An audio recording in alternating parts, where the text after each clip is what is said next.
Story 1. The Desert Mirage. Sarah had always considered herself more adventurous than most. After a particularly taxing few months at work, she decided it was time for a solo road trip across the country. She'd always wanted to drive through the great American deserts, and now was as good a time as any. To avoid the blistering daytime heat, Sarah decided to traverse the desert stretch during the night. The moon, half shrouded in wispy clouds, was her only companion on the endless asphalt ribbon ahead. The desert was silent, save for the soft hum of her car's engine and the occasional howl of a distant coyote. The headlights illuminated just a few meters ahead, making the road seem like a tunnel of darkness. Sarah felt both isolated and free. A couple of hours into her drive, when the thoughts of the vast emptiness had nearly lulled her into a trance, an unusual sight snapped her back to reality. In the distance, she could see the neon glow of a sign. As she approached, it became clear. A diner, standing alone in the vast desert, illuminated by bright neon lights. The sign read, "Marty's Midnight Diner." Odd. There was no town or even a gas station for miles, yet here stood this diner, inviting and out of place. Curiosity, paired with the rumble in her stomach, made her decision. Sarah pulled over, parking her car beside a couple of other old-fashioned vehicles that looked straight out of the 1950s. She shrugged it off, thinking it might be a theme diner or perhaps a movie set. The bell jingled as she entered. Inside, the diner was a blast from the past. Patrons sat in booths, dressed in 50s attire, sipping milkshakes and chatting quietly. A jukebox in the corner played a soft tune, reminiscent of Elvis Presley. The air smelled of fresh pie and brewing coffee. Sarah took a seat at the counter. An older waitress, wearing a vintage uniform, approached her with a smile. "What'll it be, hon?" she asked.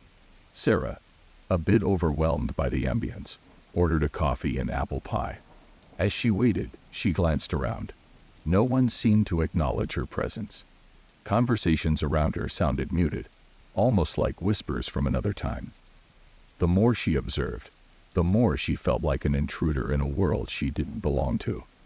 Her pie arrived, and as she took a bite, she nearly dropped her fork. It tasted old, stale, as if it had been sitting out for decades. Pushing it away, she quickly asked for the check, wanting to leave the unnerving atmosphere behind. The waitress simply smiled and said, "On the house." "Safe travels." Sarah nodded, leaving a tip on the counter.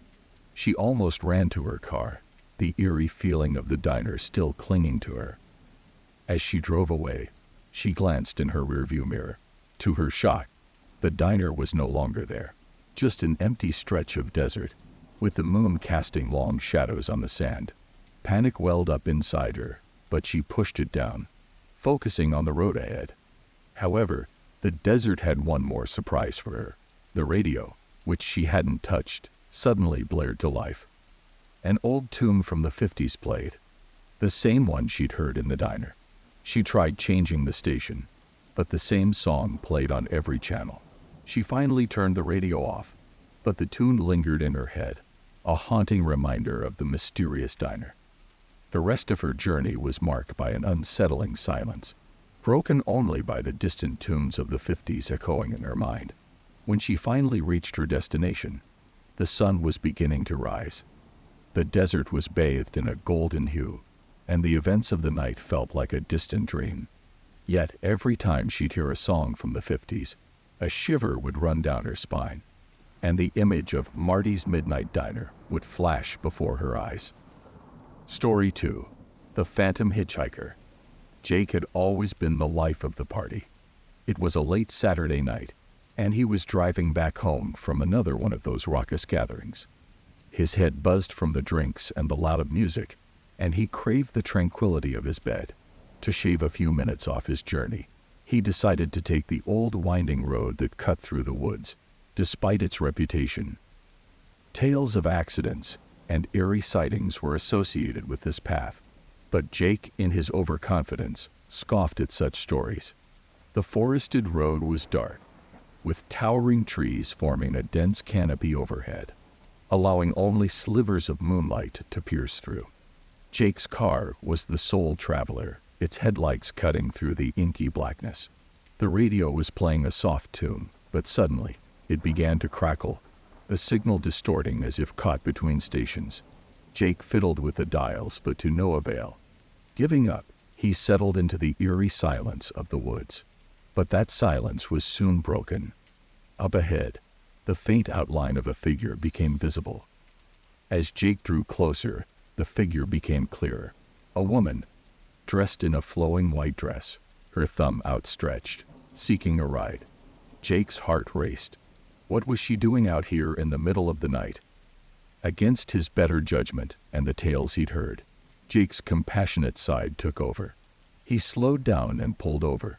The woman approached, her face pale, her eyes hollow yet piercing. "Can you take me to Maple Avenue?" she whispered, her voice echoing with a melancholy he couldn't place. "Of course," Jake replied, albeit hesitantly. The woman slid into the back seat, her presence filling the car with a cold aura.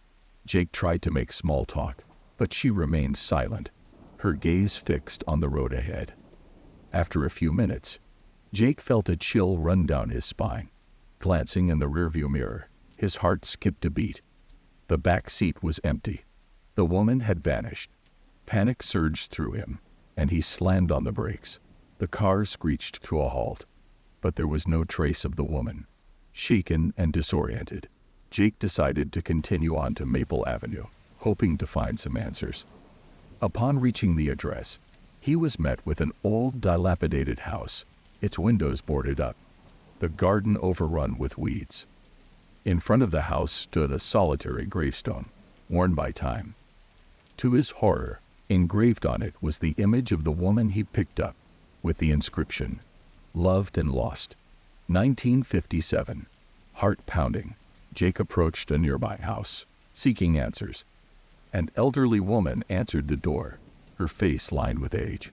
Upon hearing Jake's tale, she sighed deeply. "That was my sister," she whispered, tears forming in her eyes. "She died on that winding road many years ago, in a tragic accident. Every year, on the anniversary of her death, people claim to see her, seeking a ride home." Jake, his mouth dry, managed to murmur his condolences.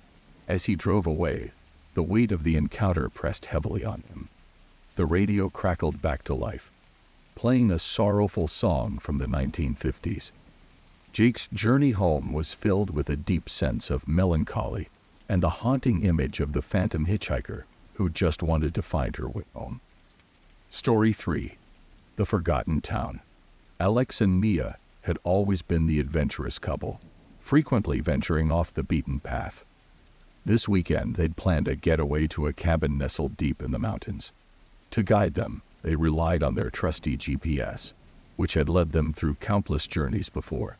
As they drove through dense woods, the sunlight filtered through the trees, casting dancing shadows on the road. Maya noticed the GPS suggesting an unfamiliar route. "Shortcut, maybe," Alex mused, taking the turn onto a narrower path. After a while, the woods began to thin, revealing an old, dilapidated sign that read, "Welcome to Oblivion." Curiosity piqued.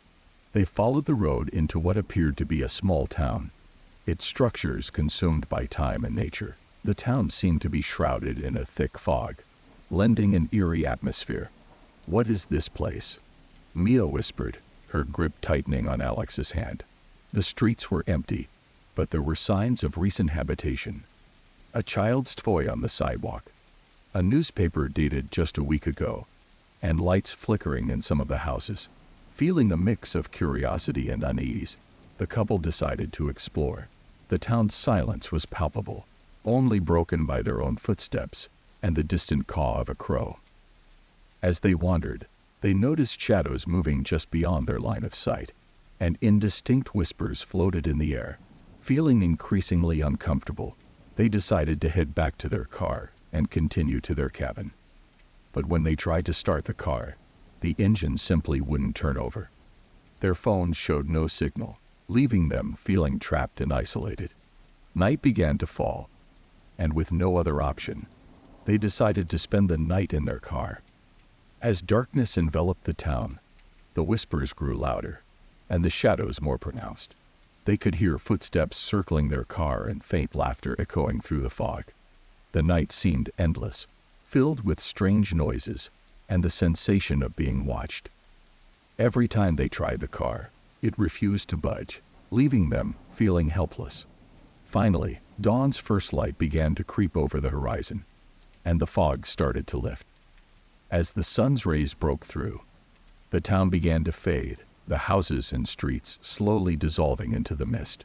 Stunned, Alex tried the car one more time, and to their relief, the engine roared to life. They quickly drove away, eager to leave the haunting memories of Oblivion behind. When they finally reached their cabin, they did some research. To their shock, they discovered that a town named Oblivion had once existed in that very location, but had been abandoned after a mysterious event decades ago. Locals avoided the area, believing it to be cursed. Alex and Mia cut their trip short, the chilling events of the forgotten town forever imprinted in their minds. Every now and then, in the quiet of the night, they would still hear those distant whispers, a haunting reminder of their night in Oblivion. Story 4. The Cursed CD. Lily was a collector at heart. Garage sales, antique stores, and thrift shops were her sanctuaries. One sunny Saturday afternoon, she stumbled upon a garage sale in her neighborhood. As she was rummaging through boxes of old trinkets, a CD case caught her eye. Its cover was blank, save for a hastily scribbled note. "Do not play." Intrigued, Lily decided to purchase the CD, thinking it might be a rare find or perhaps just an interesting conversation piece. On her drive home, her curiosity got the better of her, and she decided to play the mysterious CD. At first, the music was soothing, a beautiful melody that seemed to float through the air. But as the tracks progressed, the tunes took an eerie turn, transitioning into haunting whispers and distorted sounds. Suddenly, the road ahead became shrouded in an unnatural fog, obscuring her vision. The familiar landmarks of her town started to change, morphing into twisted, unrecognizable shapes. Panicking, Lily tried to eject the CD, but the player wouldn't respond. The whispers from the CD grew louder, and to her horror, she recognized her own voice among them, warning her of an impending doom. She swerved and turned into a side street, hoping to escape the ever-thickening fog. After what felt like hours, the fog finally began to lift, revealing an unfamiliar landscape. The houses were decrepit, the trees barren, and the sky a shade of twilight she had never seen before. In a state of shock, Lily stopped the car and tried to gather her thoughts. Just then, a group of shadowy figures emerged from the mist, their movements slow and deliberate, their eyes, devoid of emotion, fixed on her. In a desperate attempt to escape, Lily managed to forcibly eject the CD and throw it out of the window. Almost instantly, the fog began to dissipate, the shadows retreated, and her familiar surroundings returned. With a racing heart, she drove home as fast as she could, trying to process the surreal experience. Upon reaching home, she locked all her doors and tried to calm her nerves, but the night had one more twist in store. As she entered her bedroom, she froze. Lying on her bed was the exact same CD, the note "Do not play" glaring back at her. The whispers, though faint, seemed to emanate from the CD, echoing the haunting melodies she had heard earlier. Terrified, Lily took the CD, wrapped it in several layers of cloth, and buried it deep in her backyard, hoping to put an end to the nightmarish ordeal. However, every night thereafter, she'd hear faint melodies drifting through the wind, a chilling reminder of the cursed CD and the alternate world it had shown her. Don't forget to like the video and subscribe to the Dark Tales Unleashed channel for more such content.